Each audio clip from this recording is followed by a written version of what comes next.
The views and opinions expressed on any program are those of the producers and/or the persons appearing on the program and do not necessarily reflect the views and opinions of FRC Media, Bristol Community College, or the City of Fall River.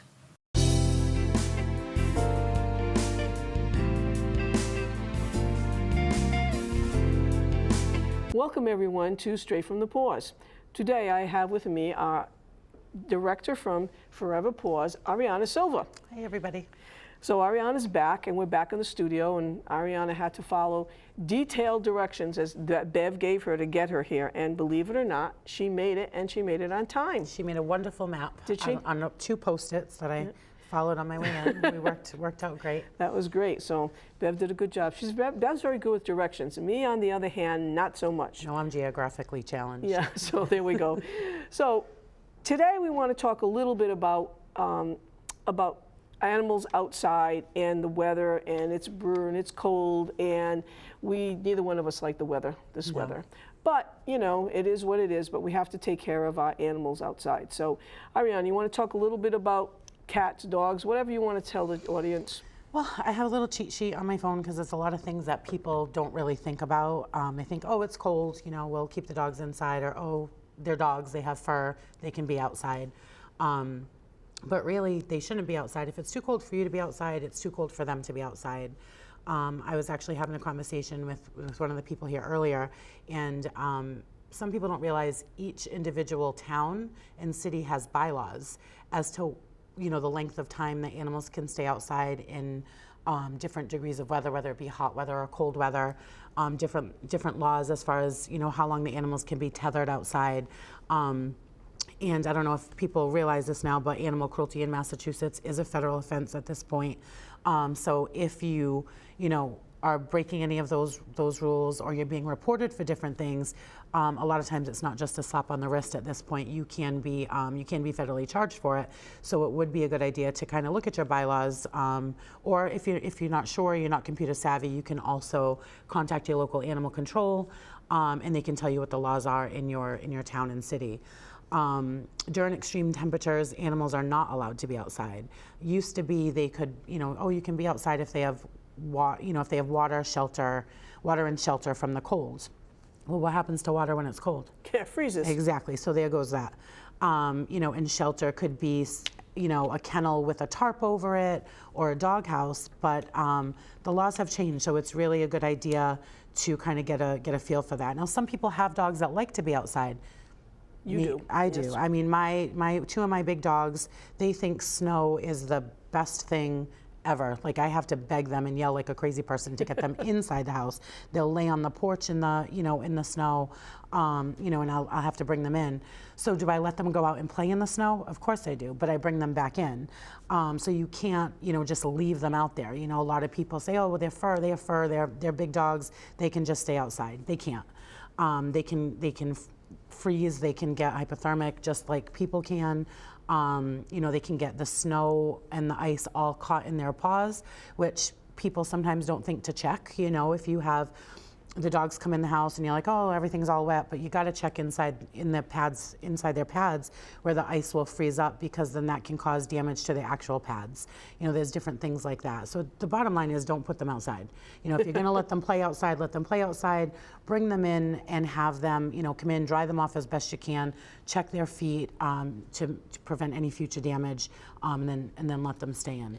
Yeah, and don't forget, like for little dogs like my little Lola, I mean, I go out there and I do a path for her, and I make an area so where she can do her duty, and she's comfortable, and she follows the path, and she comes right back in, and I check to make sure that she's all set and she doesn't have any little minnows on her feet and all that, because she doesn't, you know, she's very delicate. She doesn't like to be dirty, and she doesn't like to be wet, but she loves the snow too. Right. You know, and sometimes she likes walking on top of the snow, and all of a sudden she'll just go. So if you let your dog outside without, you know, think like myself, oh, I got a pathway for her, she's all set. If she starts thinking she wants to climb up on that path, I go out and walk, even though it's freezing, I watch her, because she could go on the top and she could go right through. She could sink, and then you can't find her. You can't find her, and that's not good. So you're going to watch that. Yeah, so you really want to be careful with that. Even, you know, I have a couple little dogs too. You know, you're shoveling the stairs, you're shoveling your back porch, you're putting ice melt on there. You really want to use the Pet Safe melt because the real salt can burn their pads. I know it's really expensive. If you can't afford Pet Safe ice melt, it makes a mess, but you can use cat litter. You can buy non-clumping cat litter at Walmart, Petco, Pet Supplies Plus, wherever, $5 a bag, and just use that as your salt. It's safer for the dogs. Yes, it's going to be a little bit messy. You can rinse it off once the dogs are in, but that's a cheaper way to kind of protect the dog's pads, from the ice burns and the salt burns. Also a couple of things, you check your car for antifreeze. If you're using antifreeze, you're filling your cars with antifreeze, please make sure that it's not leaking. Make sure that you take the jug of it and you put it away safely. Dogs and cats and small animals are drawn to antifreeze because it has a very sweet smell, and they will drink it, they'll lick it, they'll eat it, they'll get very, very sick. And a lot of times it's a deadly drink for them. So you really want to be careful with that as well. What about the cats? So the cats, you know how I feel about cats going outside. I don't think they should go outside. Some people have cats that go in and out, and that's great. Again, same type of thing. If they want to go out, you're going to let them out, but try to get them back in. Whether it's your own cats or you have stray cats in the neighborhood that you feel bad for, a lot of people set up shelters for them. We do it outside. It drives my husband crazy. But I'm only allowed to put it out when it gets cold, and then as soon as the end of February, beginning of March comes, he makes me get rid of it. But we take a Rubbermaid Tupperware container, and you can buy those at Home Depot for like $9-10 if you so choose, and then we take a insulated cooler, and you kind of cut it in half so it goes inside the tote, and then we put hay in it. You never want to put blankets in there. A lot of people are like, oh, I'll just put a little house out here and put some blankets or towels. You don't want to put the towels out there because they hold the water, and they'll freeze, and it has the adverse effect of keeping them warm. The hay will hold the heat.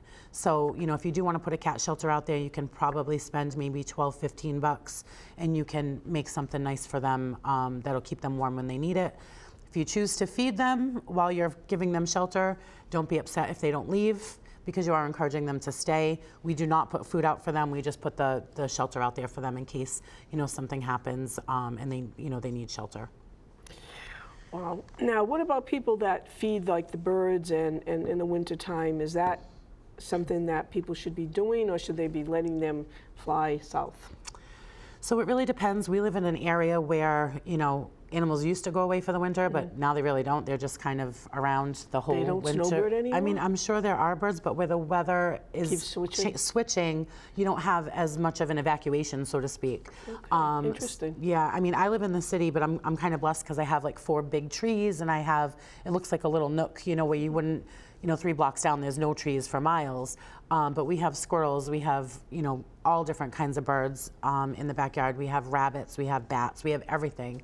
And if you're under snow, 10 feet of snow, 6 feet of snow, whatever it is, hopefully not that much this year. Yeah, hopefully not. I agree. They won't be able to get the things that they need. So again, you can, Ocean State Job Lot sells pretty cheaply, like the little racks that hang on the fences. You can put the little ears of corn in. You can put the solid brick. I don't know what the term is for it, of the bird food. It's like a solid brick. They have little holders. So as long as you put them up high, they can get to them. So yes, you definitely could feed your wildlife just so they have somewhere to get it, because they won't be able to if it's under, and if the ground is frozen, they can't dig in with their beaks or anything to get them. Yeah, well, our vice president, Susan, is, she lives in Swansea, and last year she had, I don't know, the father, I guess, the doe, and the mother, and she had one, a couple of little families. So she said, well, she was out there and she's feeding the deer. Yeah. So she goes and she gets all the proper food, and she finds out about the nutrition, and she goes to that, I think you mentioned the place, Tractor Supply, and she goes and she gets that once a week, and she was all excited. And then all of a sudden, time came, and springtime came, and they were gone. And lo and behold, guess who's back? he comes first, and he scouted out the area to see if she was going to supply, Yeah. and she started supplying, and she gets pretty close to him too. Oh, nice. And she, she loves it. And then all of a sudden, here comes their friends, and I think she's got like 4 of them now that come on a regular basis, always around, and they know the time. Yeah. And like she feels bad because like if she goes out with us, she was out with me on Thursday nights, she's not there exactly at the time she's supposed to be there, like it was around 7ish, so she'll go out and she'll leave it earlier so that they can have it when they get there. She's crazy, and well, I shouldn't say that out loud, and she makes little It's a good spots. crazy. It is a good crazy. She makes crazy. little areas so they can all have their own feeding area, she tells me. Yeah. It's so funny, but again, we are encroaching on their land, and we're really hurting them in many, many ways, and they don't have any other places to go. So so she lives in a little end of the road, so she's got a lot of area available to her, and they came back to visit. Yeah, the deer have been a big problem over the past couple of months. I don't know if you see them when you're driving, but when I leave the shelter, I go 195, I get on 140, and literally at this point we're driving probably around that exit 25 miles an hour tops, because the deer are either right on the right-hand side, Right, or I've now seen they've them. crossed the little, the exit way, and then in the little center spot, and they just go back and forth. And at times we've seen up to 6 or 7 deer, like half a foot from the highway, and they're just with all the construction and all the things changing, and it goes all the way up to Wareham. I mean, you could go all the way up the highway, and you're going to see tons of them, and they just don't have anywhere to go. We were talking to, was talking to a rehabber a couple of months ago, and she said this has been the worst season for deer, whether it's hit by cars or the babies being separated from the moms, and things like that. They just running out of space for them, and rehabbing deer is a big feat. I mean, it's one thing to be a wildlife rehabber and rehab birds or squirrels, but where do you put 6 or 7 deer that you have to rehab? And Wow. so the need for that is high as well. But again, it's very difficult to accommodate a 200-pound animal that's hurt, or the babies. Okay, and then what do you do with them? And then you have to integrate them back. So it's very difficult, and the deer are definitely feeling it this year. Wow, I didn't realize that. That's really scary. I'm sad to hear that. I know we've seen the same deer that you're talking about coming from the shelter, and even when I go to WSAR, when I take the exit, I've seen a couple of 1 or 2 deer there, and I'm like, oh dear God, please don't get hit. It's hard. It's very, very difficult. And again, we're encroaching on their environment, and we really are taking over, and that's not a good thing. Yeah. Is there anything else you want to talk about winter? Yeah, I just kind of wanted to mention as well, like a lot of us have remote starts on our car, which is great, right? Because you don't have to go outside and it's freezing. But animals will go and use our cars for shelter. So, instead of going outside, I know it's kind of a lot to ask, but instead of going outside, instead of starting the car from inside, if you could just go outside and kind of bang on the hood of your car, bang on the trunk of the car. They can be cats, they can be wild animals that have used your car as shelter, and they could be up where it's warm, so they get closer to the engine is where it's warm. You hit that remote start, you might not know if something is in there. So give them the chance to get out safely. Oh boy, now I got to go do that now. There's also a poison hotline. You can find it right online if you Google animal poison hotline, or even your local vets will have it. If you think your animal's gotten into antifreeze, or they're hypothermic, or you're worried, you can call that hotline. Utilize the emergency veterinary hospitals. We don't have too many right now, but rumor has it we'll have a few others popping up, so to speak, in the next year or two. So knock on wood that is accurate. Yeah. But Bay State in Swansea does a wonderful job. They're a 24/7 hospital. Mass Rhode Island is also in Swansea. I think they're only urgent care, so they're only there till about 10 o'clock. You also have Tufts in Grafton and Cape Cod Veterinary Specialist and New England Animal Medical Center as well. So those are your local-ish hospitals to where you need to get your pets if there's some kind of emergency. Okay, so let's talk. Is there anything else about the winter you want to talk about? Not really. I mean, we kind of touched on everything. Keep your pets inside as much as possible. If you're going to put them outside, like you said with the little ones, you can always put protective booties on them. Be careful. A lot of people still like to hike and walk in the winter. Make sure you're not walking on thin ice because they'll go right through.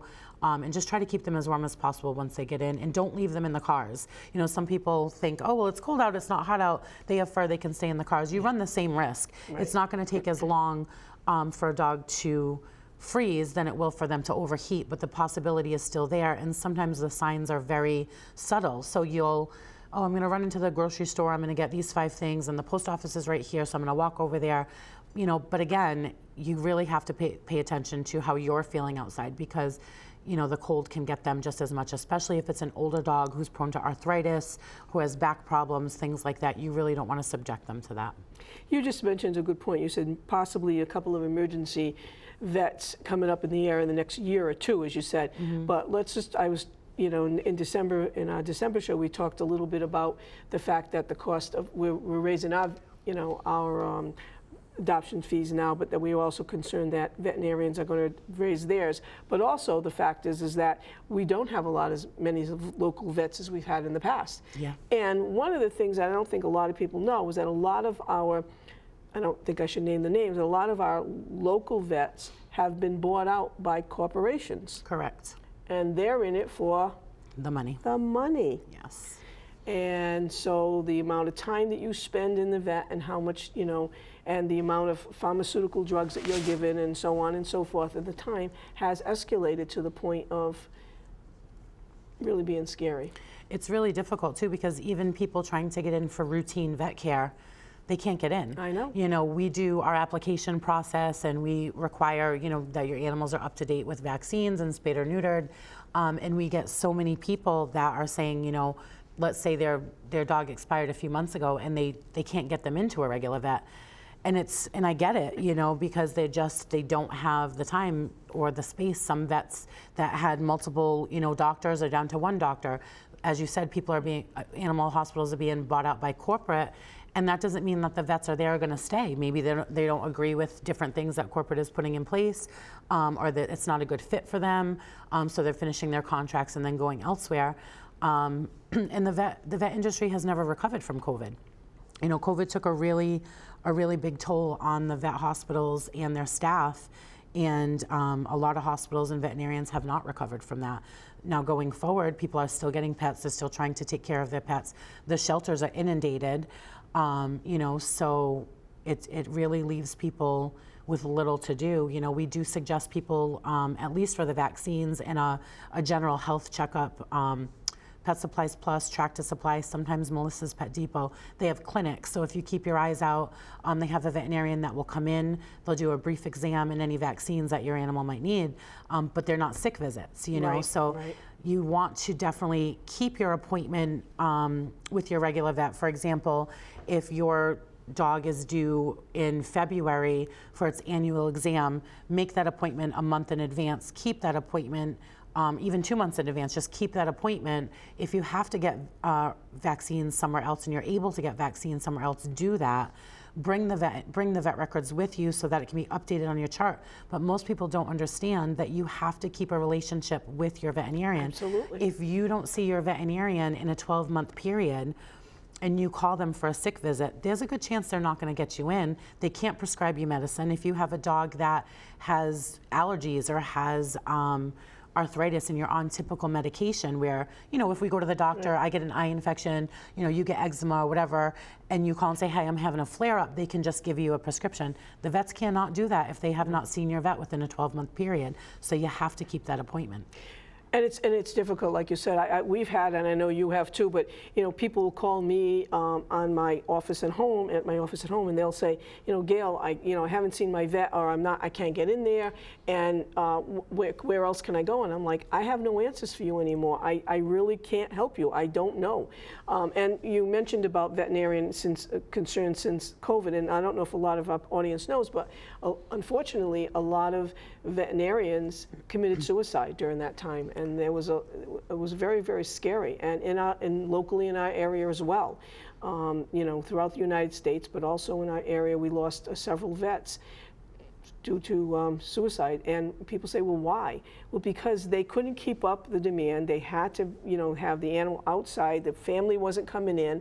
The family members, you know, I talked at our last show about our code of ethics that we have now, code of conduct, excuse me, and people don't understand, and they were just coming at the vet, and they just couldn't keep up with them, and they couldn't take it anymore, and they just couldn't do their job. Like they take a vow, an oath, and they just couldn't keep up with that oath, so they gave up. And a lot of people quit. A lot of them just, wonderful doctors just said, you know what, I'm done. I just can't do this anymore.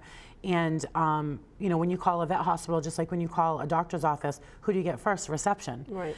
And a lot of people were just leaving because of the amount of abuse they were taking just answering the phones. Yeah.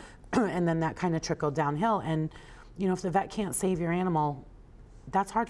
Obviously, it's hard for us. We're losing our animal, but they came into this field to save animals, to practice good medicine, to help people have good medical relationships with their pets. And if they can't do that time and time and time again, and then they're being blamed, well, you couldn't see me until this time, or you couldn't see me until today, or why can't you fix it? That's a heavy burden, and one right after the other, and then constantly being talked to like, you're trash when you're doing the best you can. They had the highest, that profession had the highest suicide rate during COVID, and still is quite up there. Yeah, and that's very sad, but that is the truth. And one thing that Ari mentioned before, and I want to tip off on that, is that she said, when you get that letter, that postcard, we get a postcard for our animal, and it says, Lola's due for her vaccine, like say in January. I had a friend call the other day. She says, I called and said, yeah, I got the postcard right away, and I couldn't get an appointment till almost March. Yeah. And I'm like, yeah, so what would you like me to do? That's going to be the same thing with my dog, Yeah. I can't help you. And, sometimes they call the shelter, they ask for Ariana, or they, and they say, well, how can you help us? We don't have the answers to those questions. We'd like to have the answers, but there are no answers. Unfortunately, what we're sharing today is not very, it's very sad information, but understand too that we don't have the answers, and we can't help you because we would love to have a full-time vet on our staff. Where would we put them?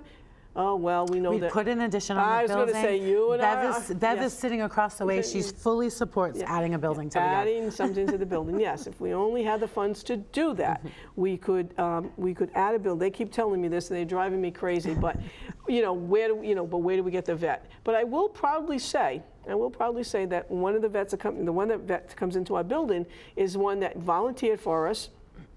And she comes in and she works with her once a week. She went to vet school. She volunteered. She worked as a staff member, and made the connection. She's back. And we also have another volunteer that volunteered, became a staff person, and went to college in New Hampshire, and now is at Tufts also. So she said she'll come back and help. I don't know. Hopefully she will, but so even working at the environment that we have, the shelter environment, you can learn a lot. Yes. And I want to tip off on that and say too, is like the program here at BCC, Bev and I, and actually Denise, our board member, is on it as well, Cindy Comstock, vet, and Manny Mayfield from New Bedford Animal Control. All of us, some of us have been original, Bev and I have been original members of the ad hoc group in BCC, and they have the program here at BCC, and we're at the level almost now where they're going to be able to be vet techs after 2 years. Yeah. And that's amazing. Some of the kids are coming out of the program. Ariana knows because we have them come to the shelter, correct? They do all their things. They come in also at different levels. So if it's their beginning level, Yep. I don't want to use the terminology because I'll get it wrong. But the beginning levels, they come in just to observe, to clean. They work side by side with the staff. Then they go up to restraint and identifying, different types of, I don't want to say diseases, but symptoms of, hey, Sure. is this normal? Is Yep. this not normal? Then they go and they do vaccinations. They do checks for viral infections, fungal infections, things like that. So we do see them probably 4 or 5 times minimum throughout the semesters that they're here. The teachers are wonderful.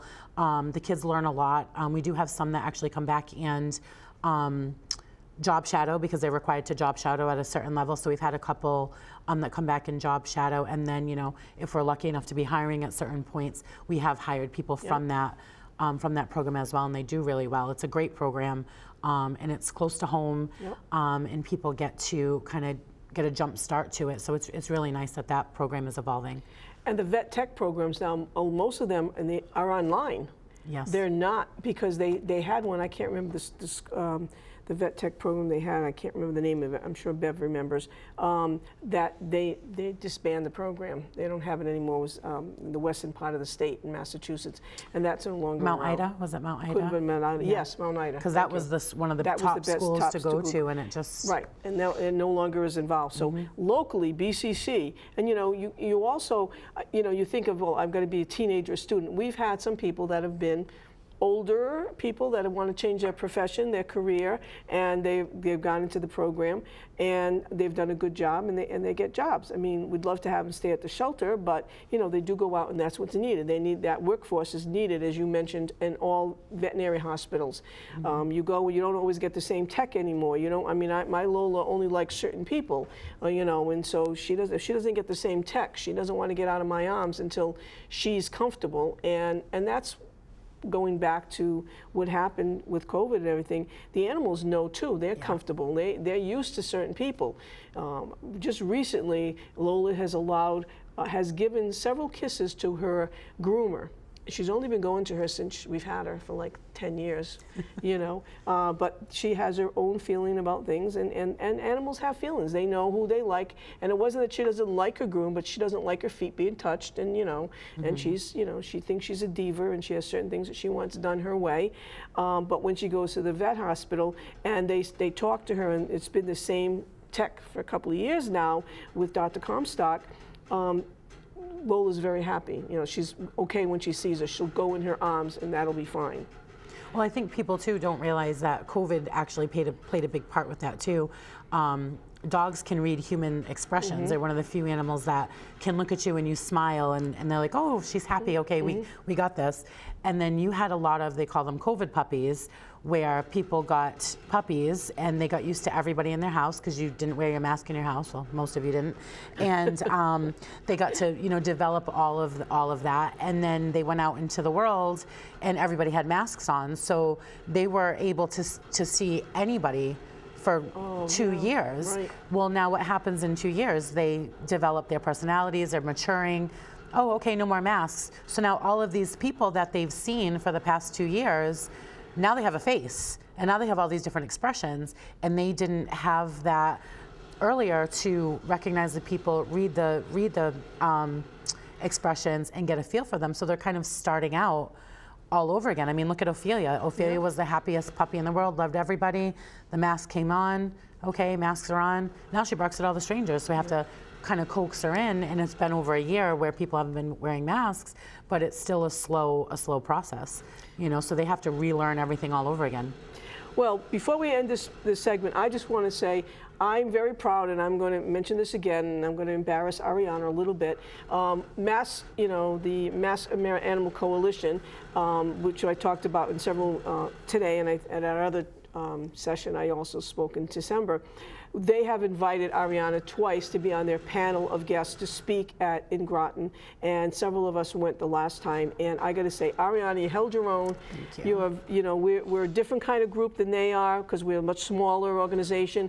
But Ariana had all the answers, and she actually, the newsletter that went out after the first meeting, she was actually quoted in the newsletter. So we are very honored and very blessed to have Ariana on our team because she has brought a lot of business and a lot of education and a lot of good vibes to the shelter. So I want to thank you for all you do. Thank you. Because you have been, a big asset. And like I told you, you can't retire until maybe 20 years until I retire. So anyway, thank you all very much. Have a great day. And remember, keep the animals safe.